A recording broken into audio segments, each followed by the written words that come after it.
Hi guys, welcome back to our channel Finance for Beginners. Today in this video I am going to show you how to log into your Crystal Payroll account. To do so, follow some simple steps with me.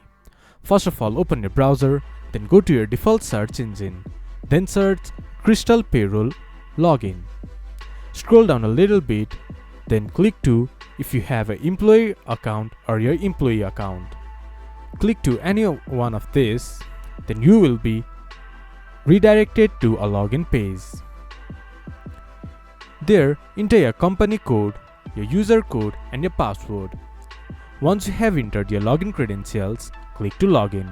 Then you should be able to access your Crystal Payroll account. This much for today's video. If you guys find our video helpful, please leave a like and comment. And do not forget to subscribe our channel and hit the bell icon.